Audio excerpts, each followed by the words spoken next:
My name's Sheila Ager, and I am the still slightly new and I hope mostly untarnished Dean of Arts. And I would like to welcome you here on behalf of Waterloo's Faculty of Arts. I'm really delighted to see this turnout and to welcome you all, including our friends from across the entire campus and the broader community, to this first event in the Fall 2019 Indigenous Speaker Series. Our opening speaker for the 2019-2020 year is Professor Jessie Thistle, our own alum and currently an assistant professor of Métis Studies at York University. Before I go any further, I would like to read you the UW Faculty of Arts Territorial Acknowledgement. The Faculty of Arts acknowledges that we live and work on the traditional territory of the neutral, Anishinaabe, and Haudenosaunee peoples. The University of Waterloo is situated on the Haldimand Tract, the land promised to the Six Nations that includes 10 kilometers on each side of the Grand River. Now, it's become customary over the past few years to read the territorial acknowledgement at public events and to include it in our written communication materials. And it truly is very important to us and our relationship with our Indigenous partners, colleagues, and friends. I need to emphasize that. Still, today and moving forward, I would like to add an extra piece to our regular territorial acknowledgement. The Canadian Association of University Teachers, CAUT, has issued the following statement. Acknowledging territory is only the beginning of cultivating strong relationships with the First Peoples of Canada. CAUT encourages academic staff associations to reach out to local Indigenous communities to open pathways for dialogue. So we look forward seriously to continued and meaningful dialogue or dialogues, and I know that occasions like today will contribute to that. The Faculty of Arts is privileged to partner with the Waterloo Indigenous Student Centre and with the Departments of Communication Arts and History to present this important series, which began in 2017. One of my colleagues, Professor Susan Roy from the Department of History, played a leading role in creating this series, and at the time she made the following statement that I would like to steal, if I may. As a university, we have much work ahead to integrate Indigenous issues and worldviews more fully into our institution and to work towards reconciliation, restitution, and decolonization. We look forward to continuing this important work together. Arts is certainly committed to continuing initiatives such as this one in collaboration with Indigenous communities to come together and learn from Indigenous writers, artists, and leaders across Turtle Island. So, time for me to get off the stage, but before I do, I am very pleased to introduce the Waterloo Indigenous Student Centre drumming group, who are going to give us a welcome song. Thank you.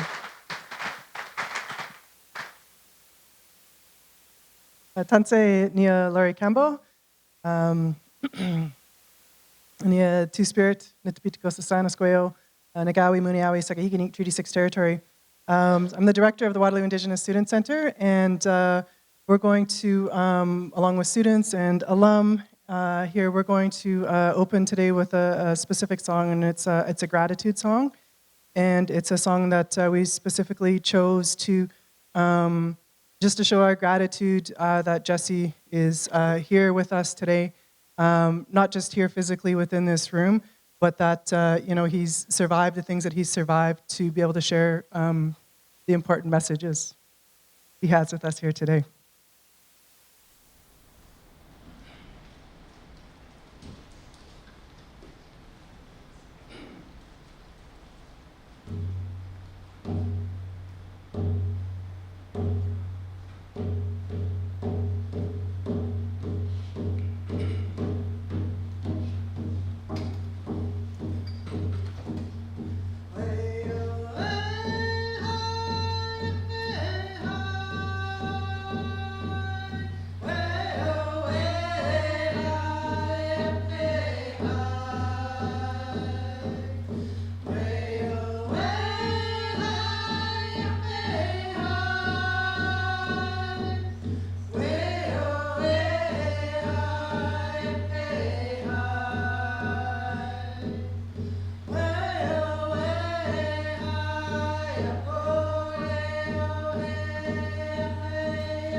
Before I introduce Jesse, I also just want to, we've all been able to enjoy this beautiful piece of artwork, and this is done by a local Métis artist, Catherine Delaire. I don't think she was able to join us this evening, but she has created most of the artwork for most of the speakers in the speaker series and just does amazing work. And so I encourage you in your departments, for those of you who have artwork and posters and creations to do and are looking to hire folks to do that, that we have some amazing local Indigenous talent that can help you out with that. So Jesse Thistle is a Métis-Cree-Scot, a PhD candidate and assistant professor at York University, where he is working on theories of intergenerational and historic trauma of Métis people. Thistle is a Trudeau Scholar, a Vanier Scholar, and was awarded a Governor General's Silver Medal in 2016. And, as mentioned previously, he is a UWaterloo graduate, completed his master's in history in 2016. Awesome. But wait, there's more. I gotta plug this. He's my cousin. It's true. It's true. So Jesse's best-selling memoir, From the Ashes, chronicles his life on the streets and how he overcame trauma and addiction. He was born in Prince Albert, Saskatchewan. In 1979, Jesse and his two brothers were removed from his family home and moved to Brampton, Ontario, to be brought up by his paternal grandparents. During his late teens and 20s, Thistle struggled with addiction, homelessness, and served several brief stints in jail for petty theft. After an unsuccessful robbery attempt in 2006, Thistle turned himself into police and entered a drug rehabilitation program. In 2012, he entered the undergraduate history program at York University. Thistle's use of academic research as a means of healing and understanding of his personal story as an Indigenous person growing up disconnected from his community and its history and his past experiences with homelessness, addiction, and incarceration has formed the basis for his original and innovative research contributions. He was also the national representative for Indigenous homelessness for the Canadian Observatory on Homelessness, and he is a strong advocate for an Indigenous understanding of homelessness, arguing most current strategies for addressing homelessness do not account for the impacts of intergenerational trauma, the deep sense of loss of culture, and connection to the idea of home for survivors of experiences such as residential schools and the 60s scoop, and that addressing Indigenous homelessness must take Indigenous worldviews into account. It is my absolute honor and privilege to offer Jesse, not my Tic Tacs, but rather a tobacco tie to ceremonially acknowledge and show our sincere gratitude that he is here with us today and that he's here with us to share a piece of his knowledge and his story so that we can all have this opportunity to learn from him today. So I invite Jesse to the stage.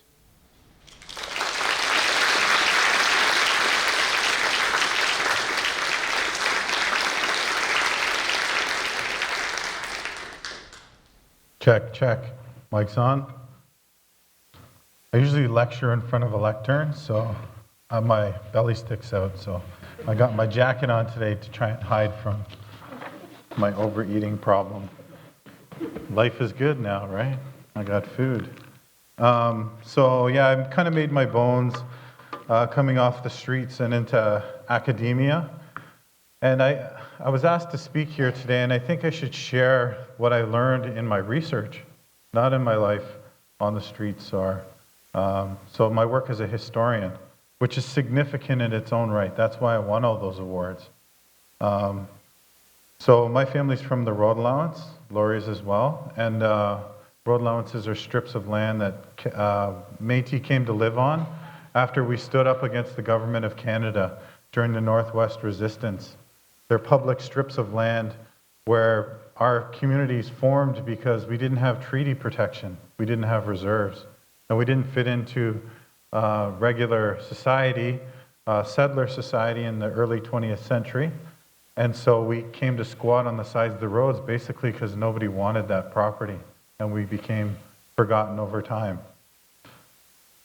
Part of me rediscovering myself as a Métis person, as you heard, I was disconnected from my what we call Wakutowin, or all my relations, my family, my kinship structures in Saskatchewan.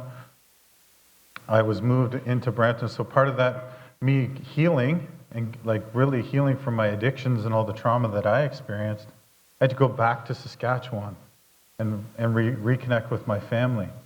And on the way, I met Maria Campbell, who's a famous author, also a cousin of mine, and she took me under her wing. I met Dr. Carolyn Podruchny at York University, who flew me back home on one of her shirks in 2013 so I could meet my family again. And so that's where this lecture that I'm going to talk to you about is situated. It's me going back to talk to my family. And I really like this picture. I kind of look like Dracula with this like...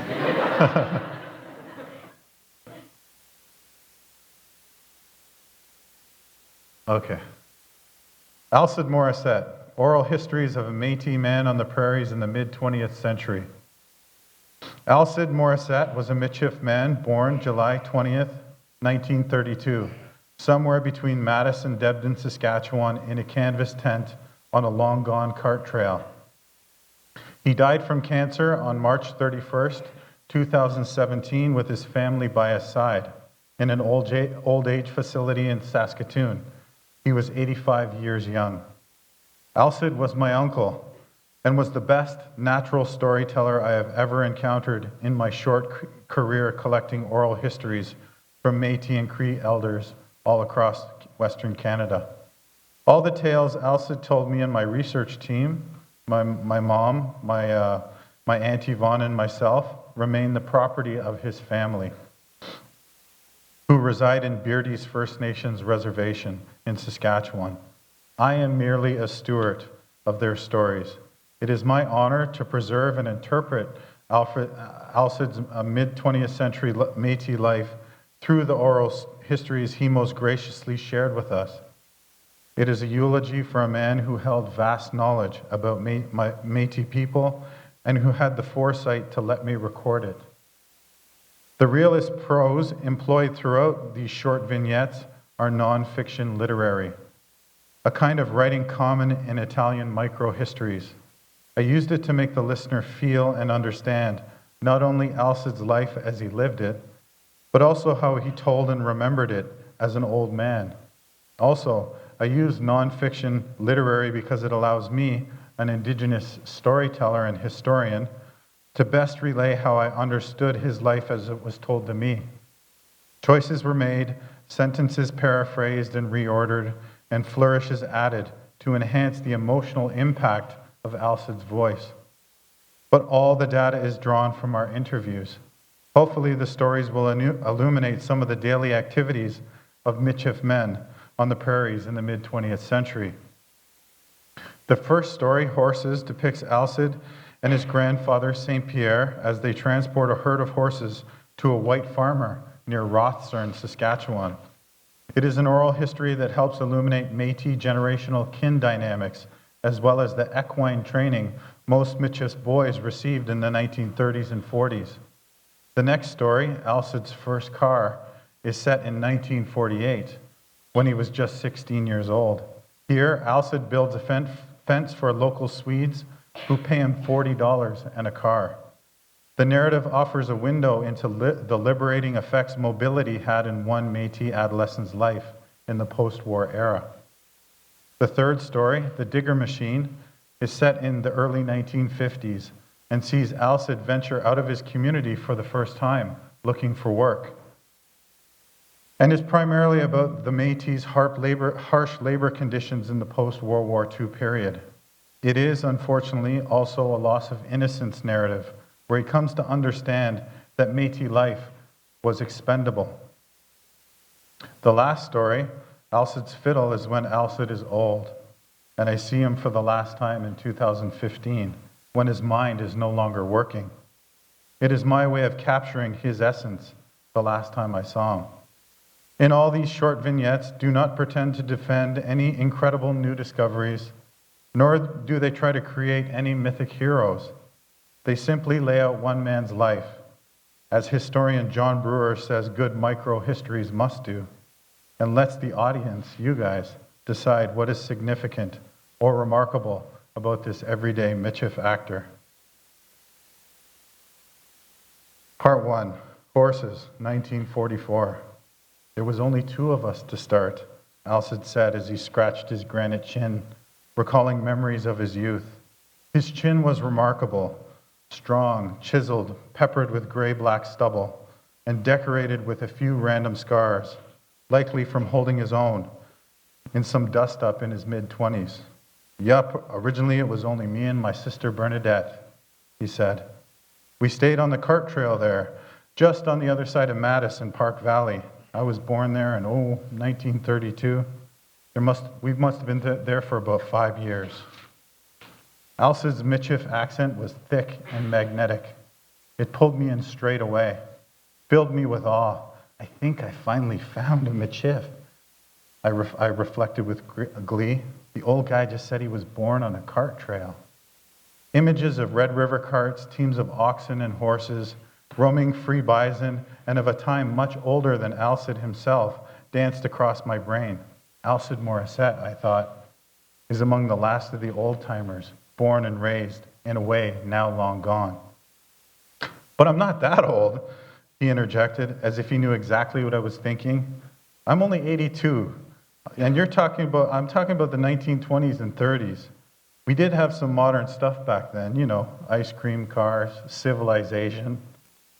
Aunt Yvonne erupted and explained her older brother's way of life. Alcid lived with Mushum St. Pierre and Arcand and his fourth wife, Lottie, on the road allowances. Mom and Pop, your grandparents, Jesse, were always on the go trying to survive, hunting, fishing, working. They really had no time for kids. Mushum was more stable. Yes, that's right. That's where I grew up, Alcid said, with Mushum and Lottie on Crown land in Métis. My mom and dad weren't around too much, you see. I pulled up my chair knowing this interview was the most important of my young career. Tea, young feller? He offered me.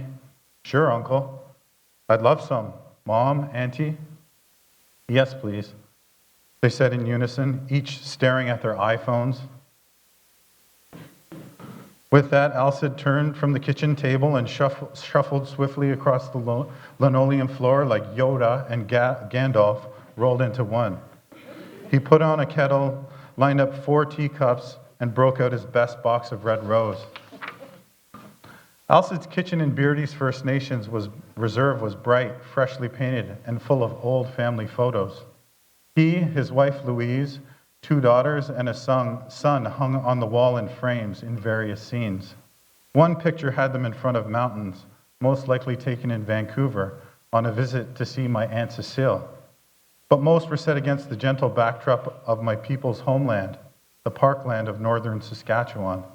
Everyone looked so happy and relaxed and gave off the impression that Alcid had lived a full life, that he was a good father.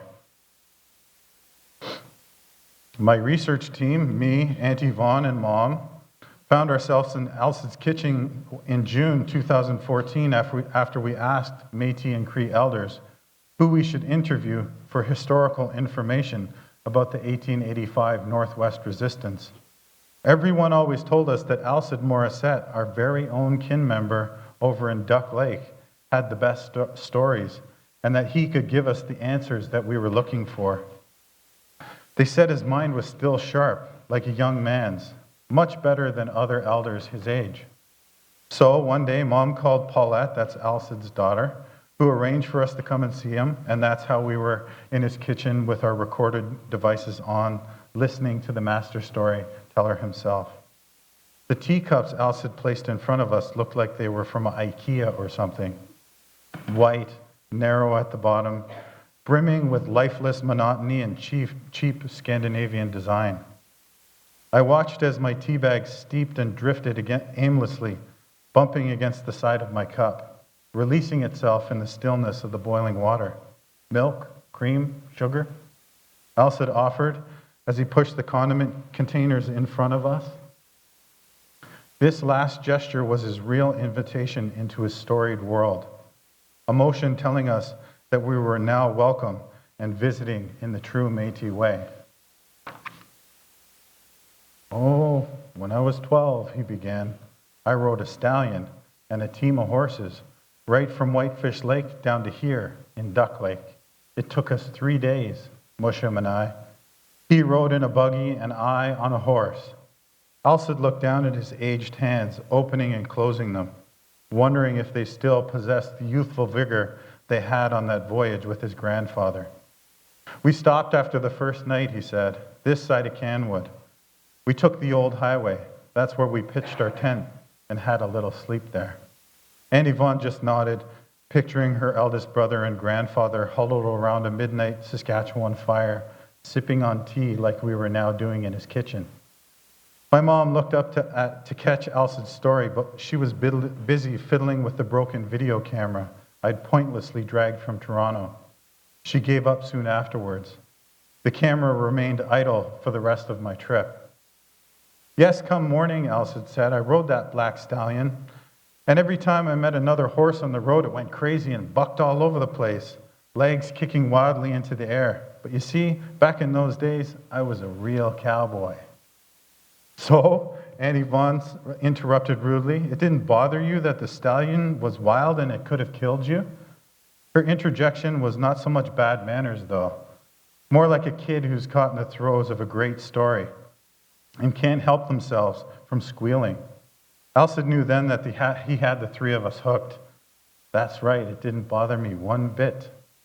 I just hunkered down, dug in my boots, and whipped the piss out of them. The room exploded with laughter at the image of Elsa beating the horse. The deep side-splitting kind of laughter that fills one's soul and makes life worth living. Yep, I turned him around strongly, Elsa went on. Then I thrashed him over and over and drove him mental. Caw, caw, caw. I had to show him that I was the boss.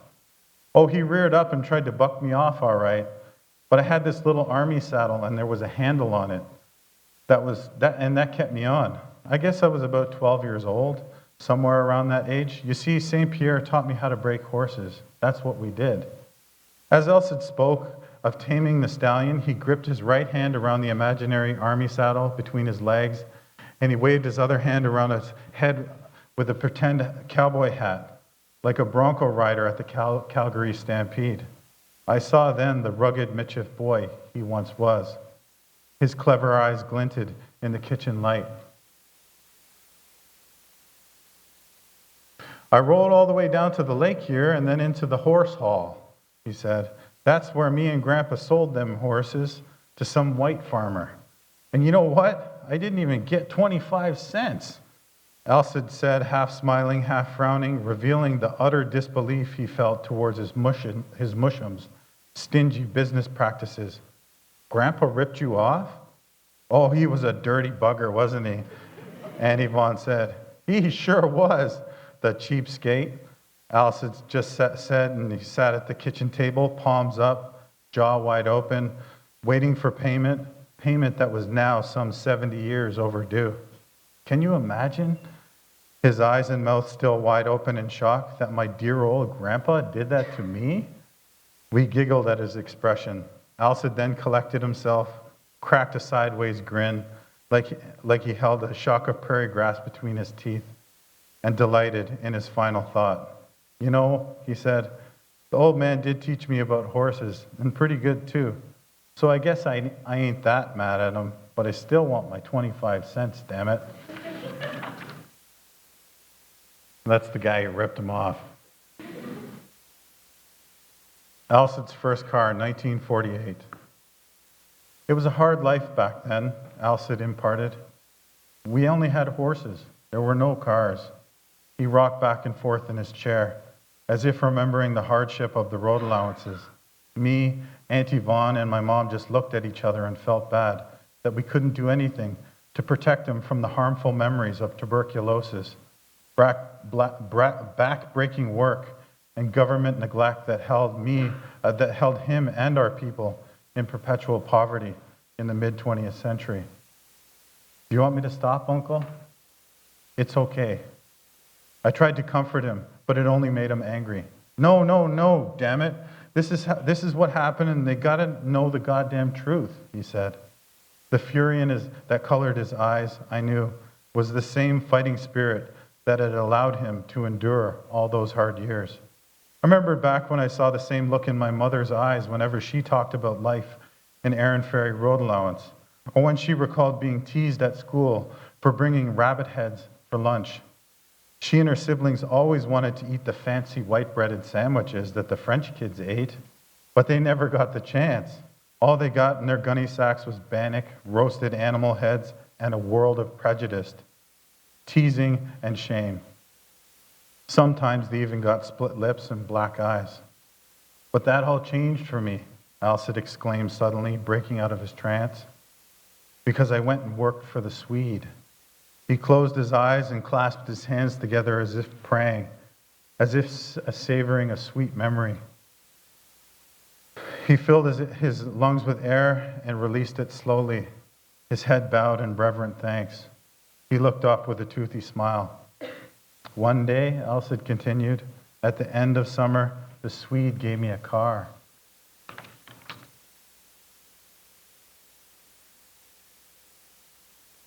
The gasp that my mom and aunt gave off emphasized the importance of what Alcid had just said. It was an incredible story, almost unbelievable, of a poor mischief boy, but 16 years old in 1948, receiving his first car. A car that no other road allowance Métis at the time, even grown men and women for that matter, could afford. The life-altering act of kindness bestowed by the Swede upon young Alcid cannot be overstated. It represented a chance for Alcid to venture beyond his impoverished world, a chance for him to become something more than he was, a chance for him to escape the road allowances. I want to give you this car, the Swede said to me, because you're walking everywhere and you're a very, very hard worker, Alcid. Alcid's body began trembling, underscoring the raw, grateful emotion he still felt some 6 decades later. Okay, good enough for me, I said, so I took the keys. Alcid grabbed in front of him as if to snatch the keys right out of thin air. It was that simple? Auntie Vaughn inquired. You got a car and learned to drive just like that? I could tell that Auntie was just as confused by the abrupt, anticlimactic nature of Alcid's life-changing story. Yes, yeah, it happened just like that. That's how my new life began. And just so you know, I already knew how to drive. I worked for all kinds of white people driving their fancy tractors as a farmhand. But they were just small tractors, not big like my car. Mine was an old Model A, and it rode just like a caboose, square-like. The motion Alcid made with his knees enacting the bumpy rides he went on in his car looking for work in Prince Albert, Saskatoon, North Battleford, and beyond was priceless. Jobs that before the Swedes' generosity would have been totally outside the range of his isolated world around Debden. They sent me into the field one day before. Alcid's face was now beaming with pride. I was way back in the back and I couldn't see anything. And then the Swede went to PA in the middle of the day and bought this new truck and drove it back before I could see. The next day, he came to me and said, "This is how much I owe you." He dangled the keys right in front of me because I built them a whole new fence for their square lot pasture land. And I built all the corrals and fencing and barn and everything. So I grabbed those car keys and by gosh, they even gave me $40 on top. Boy, oh boy.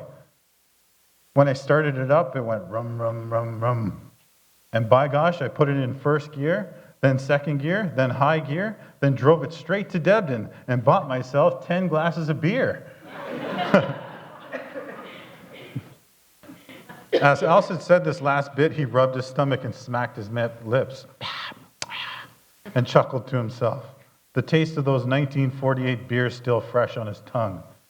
A deep look of satisfaction now rested upon his wrinkly face. Aunt Yvonne was in shock, scrambling for her words, trying to understand Alcid's first drunken voyage. You went and got drunk and drove all around? But what about a license? No, I didn't have no license back then. Alcid leaned back and stretched his arm forward like he was resting it on a wheel. I could almost see the imaginary cigarette dangling between his fingers. I left Debden and drove to Canwood and walked to the RM and slammed my hand down. I want a driver's license, goddammit. By golly, they told me it was $5. Right away I paid that, and right away they gave it to me. No questions asked.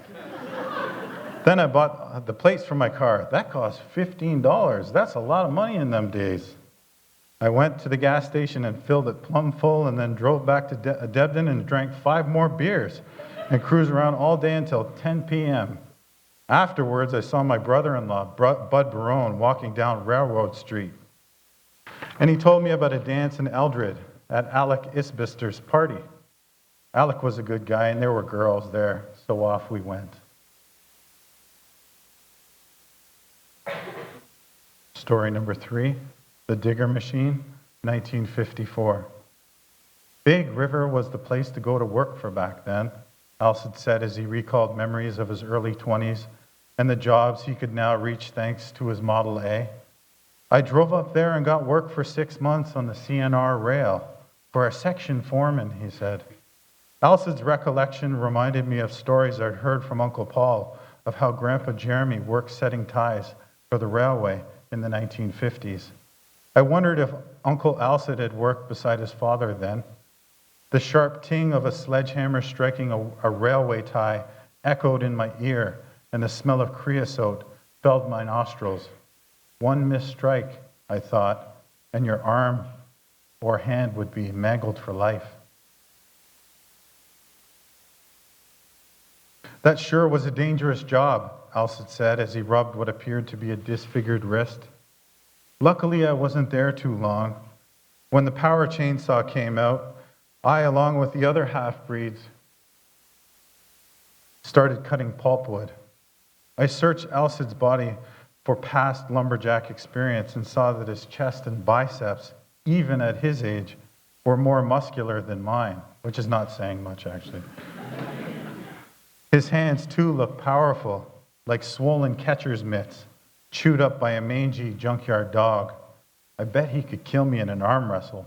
I pictured Alcid snapping my forearm in half, a compound fracture, bones popping out, like Jeff Goldblum did to the guy in The Fly. I got $8 a day cutting pulp, Alcid said as he raised his mighty index finger as if pointing to an arm wrestling site somewhere between me and him on the table. I worked in Camp 8 for the pulp mill when it started at Prince Albert in the mid-50s, but I left there too. Work wasn't to my liking. Next, I was in Hinton. I was there for, maybe 3 years or so. The transience of Alcid's work life was now becoming clear to me. Wherever the work was, so too did he and other young Métis men venture. From what Alcid said, he and his friends had no other option but to leave the road allowances and travel long distance looking for employment. Their sojourning took them all over the prairies in British Columbia. An image of my grandfather Jeremy immediately entered my brain. That's Jeremy there. He wore a leather horse harness and was pulling stumps from the roadside.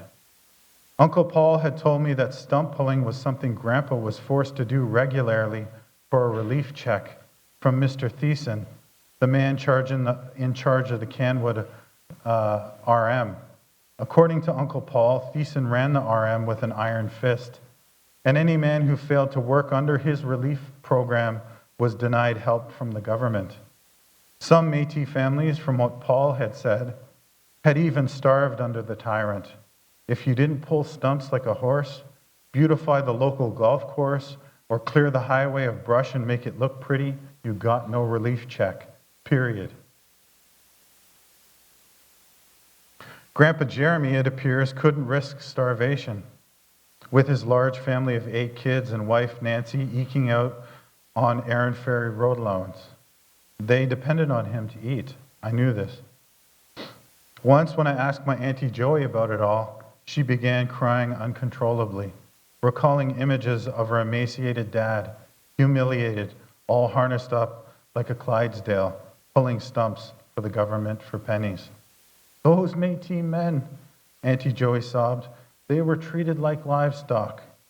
As I sat listening to Alcid in his kitchen, the memory of Auntie Joey's cries pierced my soul. No wonder Alcid and his buddies fled across the continent. I would have too.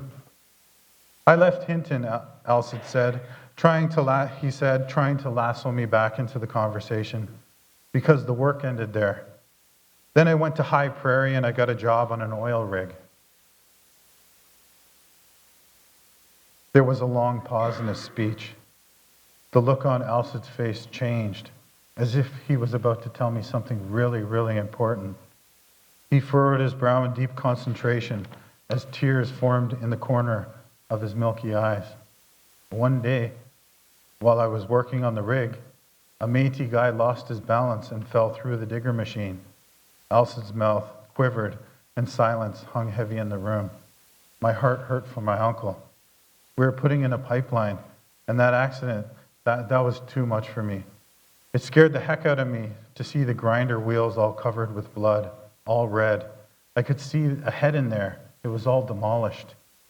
The nervous laughter Alcid let out to conceal the trauma he clearly still felt was disturbing.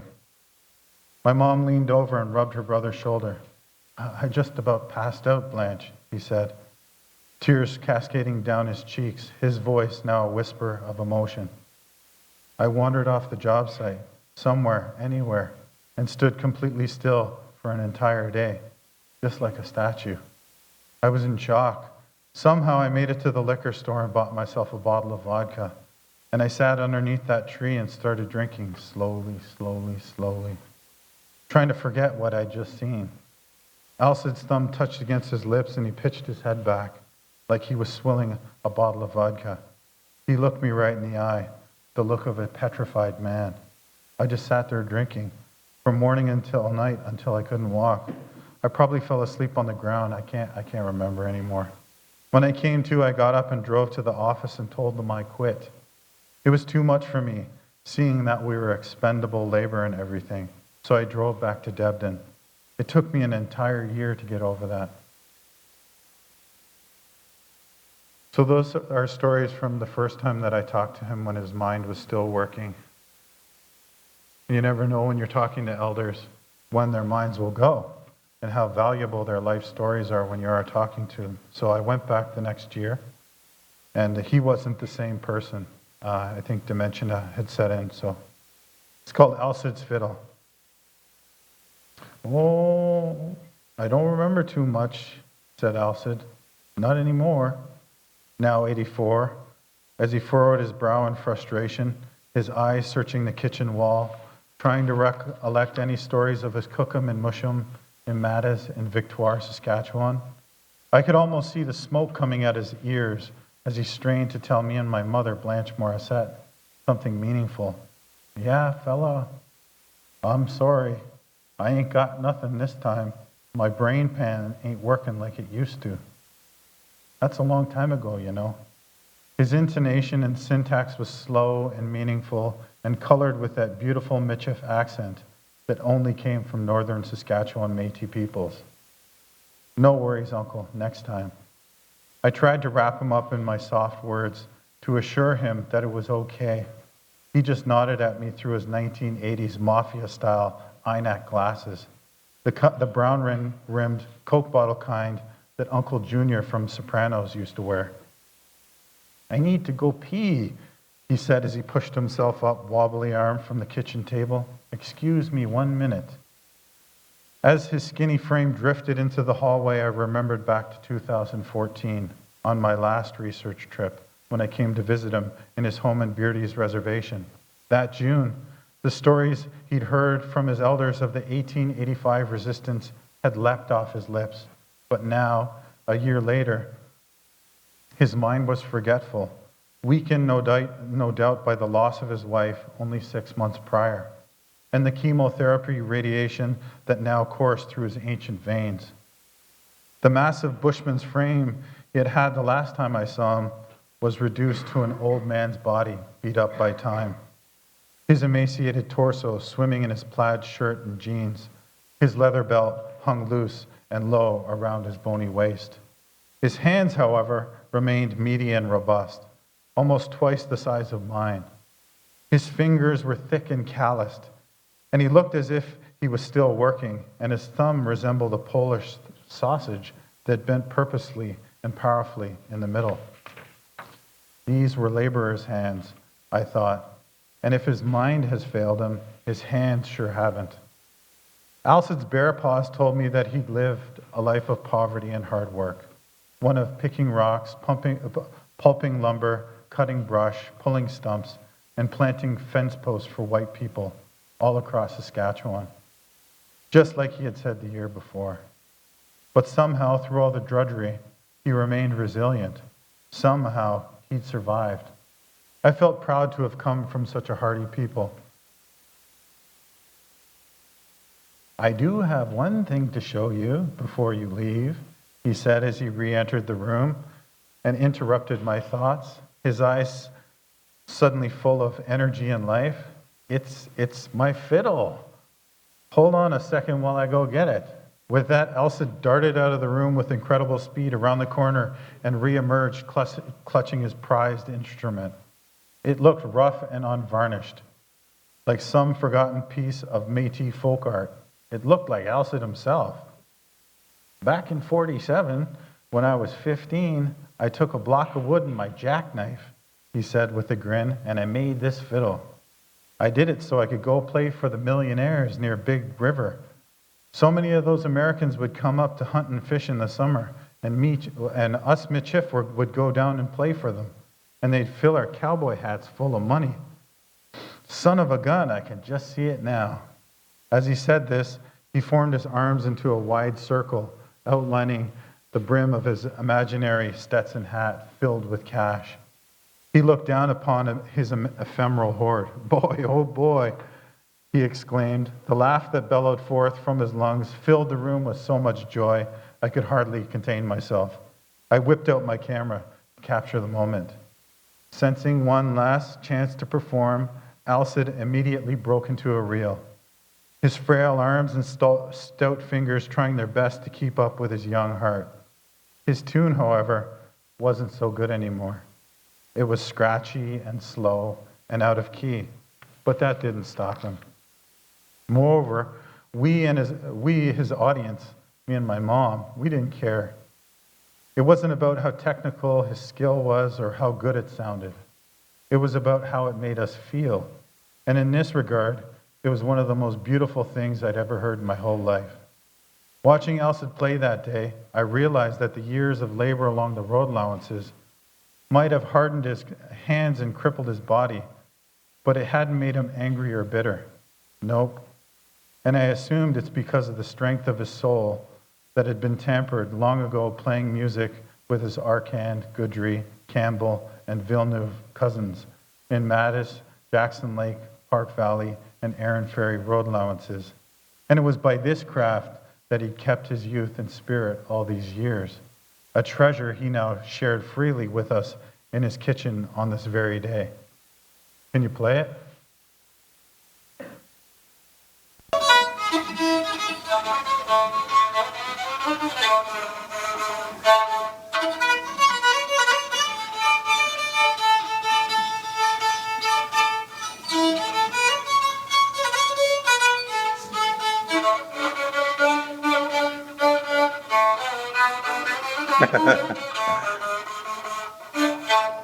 Still sounds good, eh? Did you record that? I did.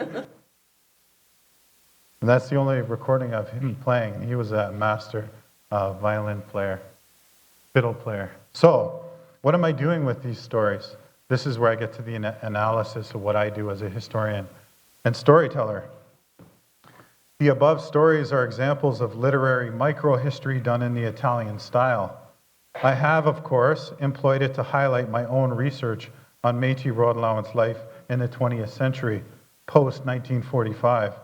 Specifically, they focus on three basic tenors of Italian microhistory. Firstly, the pieces chronologically narrate themselves through time. Secondly, the literary prose is realist and uses emotive character building while focusing on the everyday life of normal people.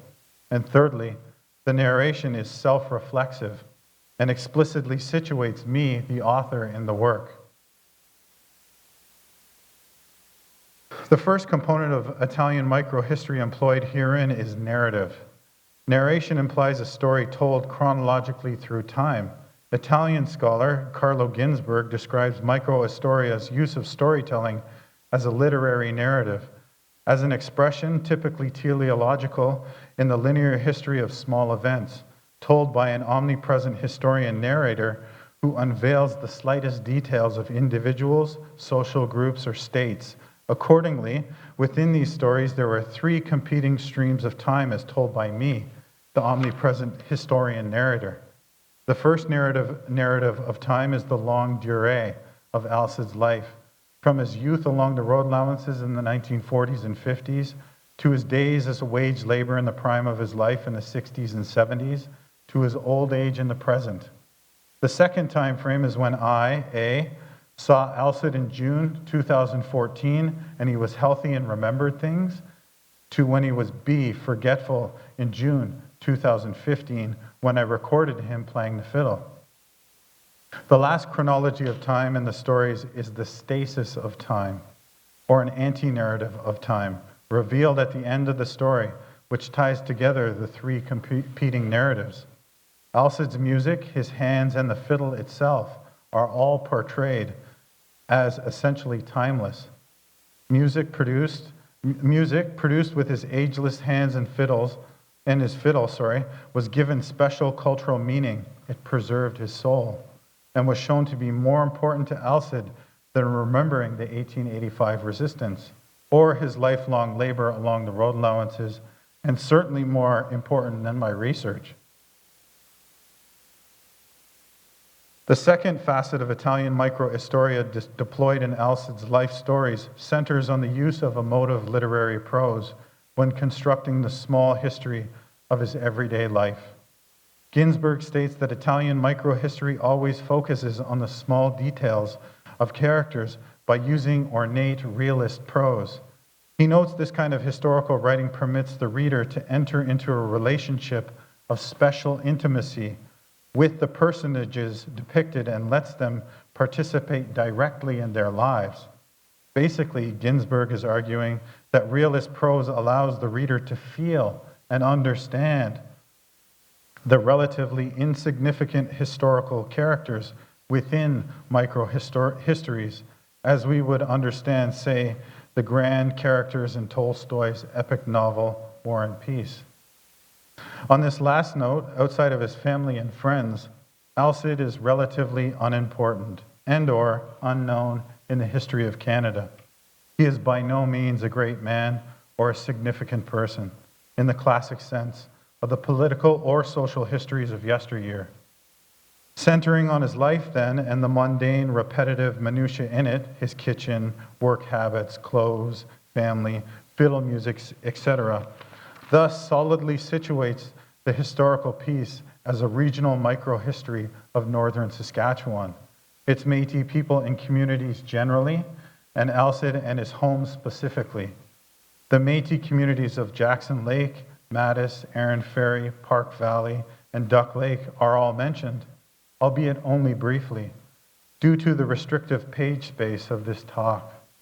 It should be noted that the building up of micro or macro settings or Brodillian structures is an important strength of Italian microhistory, as it provides context to its characters, as I tried to show through Alcid's work conditions, his car, and his value as a worker in Western Canada in the 1950s. Conversely, where setting building lacked, the character developments in his stories are richly constructed and are done so in an emotive fashion, according to the Italian tradition. To this point, Alcid is depicted first as a young man, then later as a frail old man, widowed with his mind and body failing him. This was done to pull the reader in and draw sympathy, to let them understand how it feels to be Alcid. Next, I revealed many class markers through Alcid's clothing and accessories. His glasses that came from Inac that you see Uncle Junior wearing there, his farmhand clothes that hung loose on his gaunt frame, and his cowboy hat. All of this pegged him as a rural farm laborer. Again, this gave the reader a sense of who he was, and that Alcid was a moral, hard-working actor. Or, put another way, made him appear like an everyday folk person with habits. The focus on his hands and body in all the stories only underscores these points, which, as it turns out, further reveal his lower social standings on the prairies. The class and character development in Alcid's stories reveal the class and character development of Alcid also illuminated when he was shown going on a long journey to sell horses with his grandfather, playing for the millionaires as a boy, and when he set fence posts and picked rocks for white people across Saskatchewan. Italian microhistory does a much better job of showing regional, demographic, and social variation among study individuals and their classes than their sister, the homogenizing, and there's a huge German word that I can't pronounce, it's called the history of the folk. My treatment of Alcid's daily activities, where he lived and worked, and for whom, and their psychological impacts, was my attempt to express Italian microhistory's class heterogeneity by showing the very real social stratifications that bound him, a Michif man, in rural poverty in Saskatchewan post-1945. There are also small hints of Métis gender roles contained throughout the piece. Alcid plays the fiddle with his male cousins. He labors alongside his father and his uncles in traditional Métis jobs. Lastly, the prose itself is crafted in a literary style and is non-academic. More specifically, it is written like a fictional novel, a kind of writing championed by Ginsberg, who cites Russian novelist Leo Tolstoy as an early microhistorian who used this style. Tolstoy, however, was decades ahead of his time, and he wasn't trying to write history. All the events mentioned in Alcid's stories, the reader should be reminded, did happen, are real, and are drawn from the interviews he granted me and my research teams in June 2014 and 15. But like any other historian or academic, I selectively chose parts of the recordings and omitted others to add to the drama of the narration and strengthen its effects. Furthermore, I took those fragments of data, sculpted them into a linear storyline that led to a climax, Alcid playing the fiddle at the end. This is a classic literary technique. Along the way, I developed flourishing and vivid descriptions. Uncle Junior's glasses, his ancient veins, Polish sausage fingers, Stetson hat filled with money, etc. To draw the reader into a world of visions much richer than the interview themselves depicted, and much richer than the traditional history or academic paper allows. All the above mentioned factors, emotiveness, the mundane minutiae of everyday life, the story's regional focus, its rich character development, its class distinctions, and fictional style prose further qualify Alcid's stories as Italian microhistory. Almost done.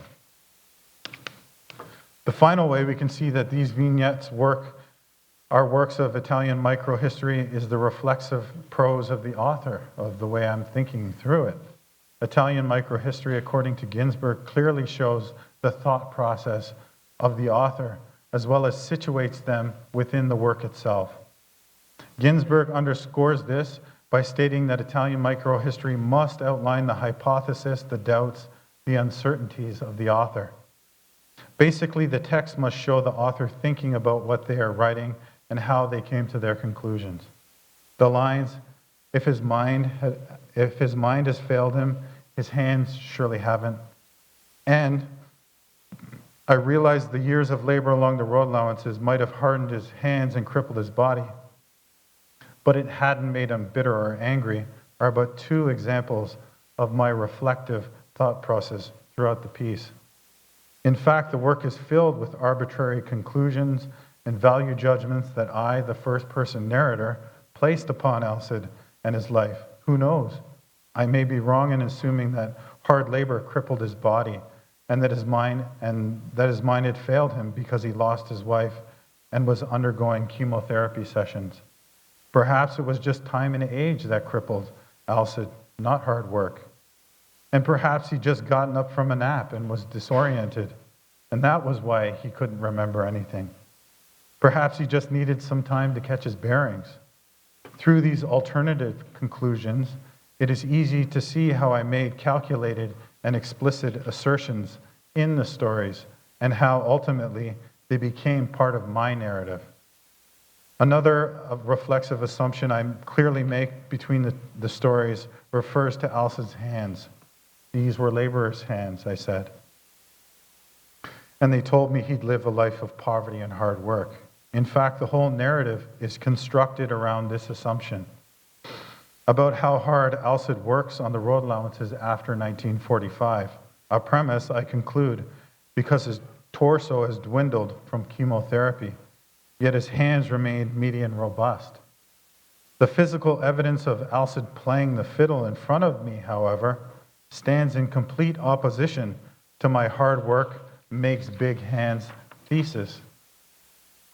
Through this other lens, Alcid's hands could have easily remained big because he played the fiddle every day since 1945 when he made that fiddle. That would have made more logical sense. That would have been the more logical answer given his love for his fiddle and his performance in front of me that day. Yet, despite the evidence, I chose to emphasize his life of labor, and I chose to reflexively conclude his hands were laborers' hands. And in line with Italian microhistory, my thought process was revealed to the audience. The missing piece of evidence that you, the audience, do not get to hear or see are the interviews themselves, in which he does talk of his life of backbreaking work. And given this data, it does make sense to assume his hands remain strong because of his toil. No matter, the way I showed my thought process throughout the work from a first person's perspective, again, qualifies these stories as Italian micro-histories.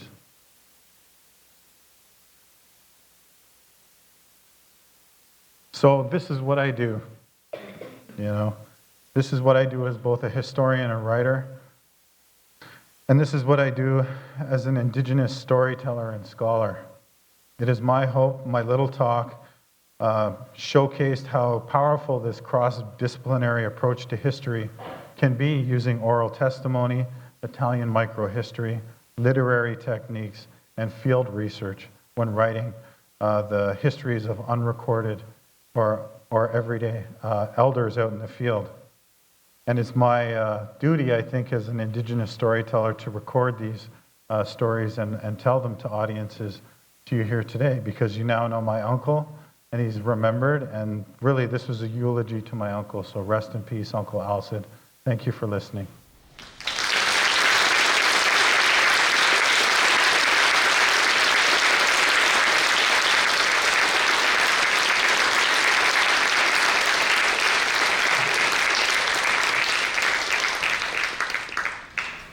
Thank you, Jesse, for sharing stories of your uncle. Certainly, given we're relatives and from the same territory, what you're able to share today is, sharing a part of my history as well. And we have some family members in the room as well. And I thank you for that. And I thank you for using the skill set that you have, your academic background, your storytelling, to preserve that for us so that we can hear that and so that others here can also hear that. We do have a few minutes for some Q&A. Now, who is it that Lucy has a mic? So I will ask if people have questions. I know it's always hard for me to see now up here. So if you actually have a question, I need you to raise your hand really big and probably wave it.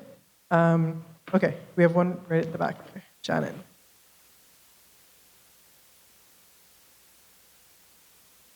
Thank you so much. That was awesome. I'm so glad that you're a teacher, because that kind of amazing Penn and Teller thing you did with the historiography, where you did it and then told us that you had done it, only made it more compelling to want to engage in that kind of historiographical work. And I haven't seen that kind of pedagogical approach before. I'm both an historian by training, historian of philosophy, and somebody who cares a lot about pedagogy. And you blew me away, and I'm just so glad that you're teaching. That's the preamble. Now, the question is about the historiography, the Italian microhistory as a method. It seems like it fits really well with Indigenous oral traditions. Can you say a little bit about whether it fits well for you in dealing with the Indigenous oral tradition, or fits well in general? Like, where is that interface? Is it the right fit for you, or is it something you would recommend more broadly for this kind of work? That's a great question, and thank you for noticing my little magic trick there. So when I was doing this research with Dr. Carolyn Podruchny in York University's history department, she introduced me to Ginsberg's work, The Worms and the Cheese, the very famous book, where he had like very few historical documents that he was looking at Renaissance Friuli in Renaissance Italy, and it was like an Inquisition trial, and he had like a couple documents that he was working from. So he used those to write one of the best history books that's ever been written. And so Carolyn said, you know, you should really try to attempt to do this with some of the work that you're doing out in the field, because you don't really have too much to go from, because the Métis basically didn't have Indigenous affairs to record their activities. So really there's only Alcid's life that I can get that information from. So I have to tease it out, I have to build out, I have to make assumptions, I have to tell a story. With, you know, that came from like 30 minutes of testimony, right? I blathered on here for what, like an hour? So it shows you what you can do, right? And I could have told the story a different way, like Ginsberg does. He looks at the documents many different ways to look at that in multiple angles. And as an Indigenous historian, I always sadly have to verify my craft as an oral history historian with Western scholars. And so that was the easiest way to do that kind of proofing, so that it would be understood by my peers, right? Because other historians will say that that's not even history, right? That's something else. You're doing like folklore or whatever, right? So that's the way I defend myself. You know, I'm not just telling stories up here, right? So, great question. Yeah. Hi, thank you. My name's Heather, and I'm a theater practitioner, and I did almost the same thing with my grandma. She died on Canada Day in 2014. And so I did it in theater, but I didn't know anything about this kind of micro storytelling. And I would love to be able to just talk to you later about that process, because I would like to replicate some of that from where I'm from. Okay, I want to add that I also took a MA course with Dr. Chris Anderson at U of A. He's a dean there. And he introduced me to, there's like another competing, the history of the folk. I mentioned it briefly. There's a German school of looking at these smaller stories and contextualizing them in larger like state narratives. So yeah, we can talk about that after. And That's awesome. yeah, I can maybe even give you some sources. That would be great. Yeah. Thank you, Heather, Shannon. Other questions? Thanks, Jesse, for your story. My name is Paul. I'm also a Métis citizen, and my grandpa was born in PA as well. And PA. Yeah, PA. So my question to you is about the Métis Nation was always known as the forgotten people, right? Yeah. And I think the story you've told here is it kind of reflects on that, sort of the history that's not been written. And maybe I still feel that we are still a forgotten people in all this reconciliation talk and so on. It's really not the Métis, or especially in Ontario, Métis are kind of like, who the heck are they? So maybe you could just reflect on that. Is it still true that we're the forgotten people? That's a great point. Like if I ask you, who took grade 10 history? You guys remember Rial? What happened to his people after? Silence, right? You're right. Because nobody knows that we went through the script process and we got our lands extinguished on an individual basis through this process that was duplicitous, and basically people ripped us off and took our lands. And then we had no other place to go than to squat on the sides of the roads, where because we didn't own land, we didn't have access to health, right? We didn't have access to education. You used to have to, to get your kids into school, own a piece of land. It's different now. But like in the 1920s and 30s, when Maria would have grown up, a cousin of ours, they couldn't go to school because their parents didn't own property. We didn't have INAC, right? So that's where a lot of Indigenous history comes from. It's recorded through INAC and through these different administrative bodies. Well, when you're a squatter on the sides of the roads, no one's looking for you, right? No one's recording your experience. The province used to think that Métis were a federal responsibility because we're Indigenous. And then when they would go to the feds, and the feds would say, well, they're not our problem. They went through the script process and they lost their lands. And they'd bicker like that while our families were on these strips of land, fading further and further into the background. And you're right, we are the forgotten people even today. You look at like the Truth and Reconciliation Commission, all these things, like Métis kids did go to residential schools, they weren't included, you know? And that just replicates itself over and over, right? In all different avenues. And it's really unfortunate, and I'm trying in bringing these stories to have us remembered.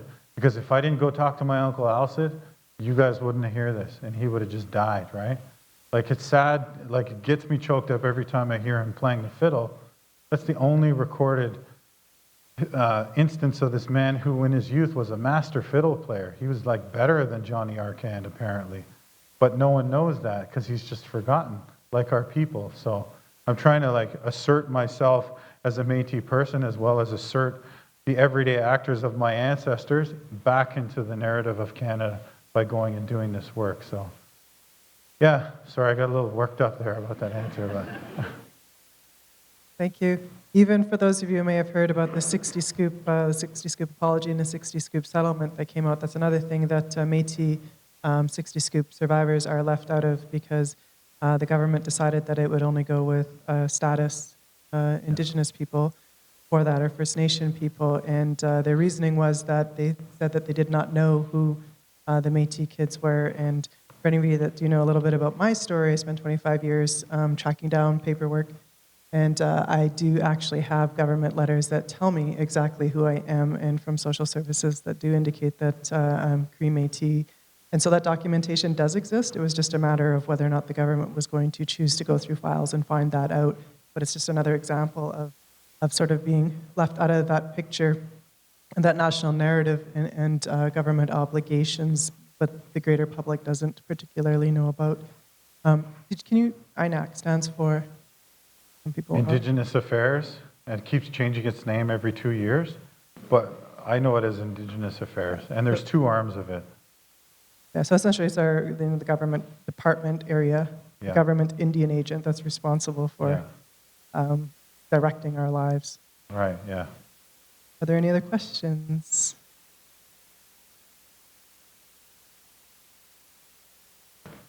So when Jesse was also speaking about the road allowance and then speaking about those pieces of land in the ditch, where the strips of land where our families were living, that's the same piece of land, that road allowance. So it wasn't owned by people in the area. It was kind of the only land spaces left that we were able to squeeze onto for a while. Yeah, and people, even other historians who do look at road allowances, think that it happened years in the past. My uncle Leo, who just recently passed away, lived on the road allowance until 2002. So this isn't like ancient history. This is like into the contemporary modern period. Sorry, hi there, my name's Ryan. First of all, thank you for sharing your stories with us. I really enjoyed hearing about all the details and everything that you shared. So I'm a first-year university student, and I'm looking into going into public speaking, and I have a hunch that storytelling might be part of it, not too sure. Just one thing I wanted to ask you, in the kind of writing and preparation process for writing stories, is it different when it's something personal to you? So like writing about your uncle and presenting about your uncle. Are there things that you do differently when compared to writing about just like some random story you heard? I'm just curious. That's a great question. I recently put out a piece in an environmental book that just got released. It talked about like how some people died in a fast, and it's about their story, but I use the same techniques. I get very like, what I use is called presentism. So you feel like you're in the room with Alcid, right, and us, and we're talking. So it's very much about that. And I use that technique even when I'm writing about other people. There's other different kinds of literary techniques that I'm still learning, right? I'm new to writing. I don't know if anybody really knows my story here. I kind of was more or less illiterate until about 10 years ago when I was coming out of jail. So I'm learning all these things as I'm going. You know, I can write really good academically. I don't know where my ability to tell stories comes from. Lucy kind of tells me it's to get out of trouble, maybe, at home. But most times it's just what's natural, so I can't really give you an answer on that, you know? But I do try to stay present when I'm writing in the first person like that. So. Yeah, thank you so much. I appreciate that. I know our auntie would say just we come from a long line of storytellers. Yeah. Where that comes from. Maybe one last question over here. This is less a question and more just wanted to share with you a acknowledgement of your storytelling. Locally, we have been working together, agencies coming together to better support those who are living on the street and homeless. And we have a new service which is bringing services in to help those who are substance users and having a tough time and bringing in some medical care. And the federal minister, Minister Vaughan, came and he spoke of a gentleman he knows by the name of Jesse, who spoke of his story and how people didn't give up and walked with him, and how these small villages of services supporting people make a difference. And I just want to acknowledge that. He spoke of you, he spoke of your story, and it was really impactful to hear a minister, federal minister, speak of your story. So I want to thank you. Oh, thank you. I didn't know that. Adam Vaughan, yeah. Wow. Yeah. And I think that stems back to a 2017 talk I gave at the Canadian Alliance to End Homelessness. I use storytelling to tell my story and how my life, if you look at it, there's different dimensions of Indigenous homelessness that express themselves. Loss of culture, loss of spirituality, loss of kin, loss of connection to land, that led to some really bad life situations and choices. And so when I gave that, the room fell silent, right? And then everybody exploded with applause afterwards. And I always hear stuff like this. He was there, you know, that talk really must have touched him. And yeah, thank you, you know, to get this feedback 2 years later now. It's wonderful. I think that's a good note to conclude on, and I think that kind of brings us back to where we started earlier. Is, you know, just acknowledge, you know, sharing our gratitude that you're here with us today, that you're able to do the work that you do, and that you take a leadership role and share these stories in these kind of spaces, so that we can all learn. And you know, the impact that it has. I know we have students as well in the room. The impact that will have on us, and taking that forward. So I sincerely appreciate that. We have a small gift for you. Thank you very much. We are also, Jesse has his books here, and they will be book signing out the back. And if you want to hear more of his phenomenal story, personal story, yes, in his book, I encourage you to, yeah. Do you want to speak about it just briefly? Or? Sure, my book is really amazing and it's cheap. It is. Meet me over there.